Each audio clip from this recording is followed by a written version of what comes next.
Hello again, and number 3 in my list here on the 22nd of December, and it's a real unusual one this year. This one, because it's folk, sort of, not particularly a genre I would typically do. And this album is called False Lankum by the band Lankum. Now, I've not talked about this at all, so this is a completely new one. I only came across this just towards the end of November, after I did my November roundup. So, the moment I heard it, I knew it was going to be relatively high, but I've played it, every day or two during December, and it keeps going up. My number 1 and 2, I decided a little while ago, but it is possibly the most remarkable album I've heard all year. This album actually also, apparently, though I missed it at the time, wasn't paying attention obviously, was nominated for the Mercury Music Prize. The Token Folk album, whereas this year the Token Jazz album won it. They are a folk band from Dublin, and they supposedly play traditional Irish folk, but they don't really. Dublin, yes, but Dubliners, no. To me, when I hear this, these are pushing, the envelope, the boundaries of what traditional folk is, in a similar way maybe to how bands like The Comet Is Coming are pushing the boundaries of jazz and making it sound just completely different and very fresh. For example, the opening track, which is called Go Dig My Grave, is actually based on a traditional folk song called The Butcher Boy. And that's been covered by lots of people over the years, including Sinead O'Connor, Kirsty MacColl, Elvis Costello. Lots of Lamb Chopper's done it as well, I believe.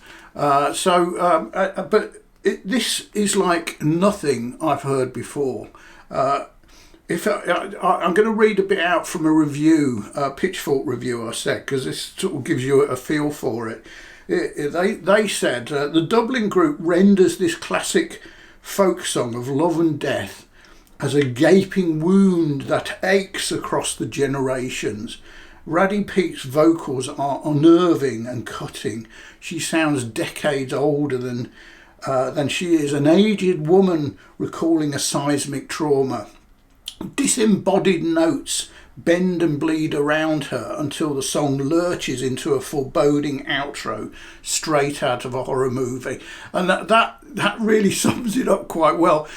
Bright, happy music. This isn't. It's dark and foreboding. You look at the artwork on here. It is very dark and foreboding.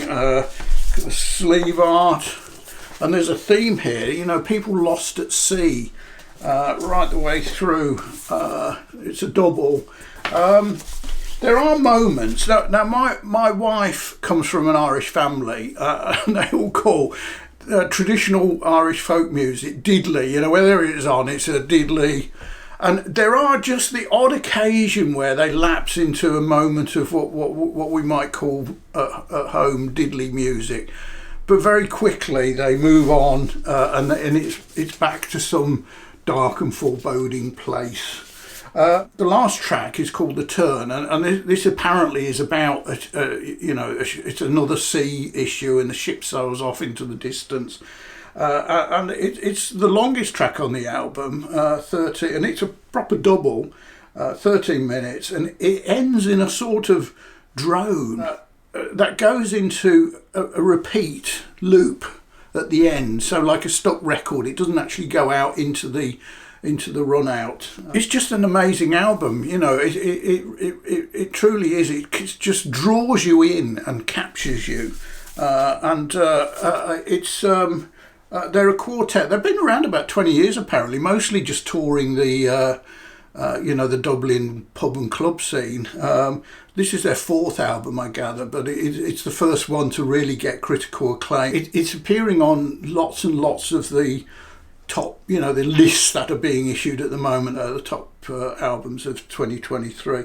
They're three boys and a girl. They play a whole range of instruments, you know, dulcimers, lots of accordions, and, you know, lots of traditional musical instruments, which are somehow they meld into this strange otherworldly soundscape. Really interesting, and as I say, this has really wowed me. It's I think if there's an album on my list which everyone ought to at least hear and let themselves be challenged, this is probably it. So that's my number 3, and it's the Irish folk band Lankum and their album False Lankum. Cheers. Thanks for watching.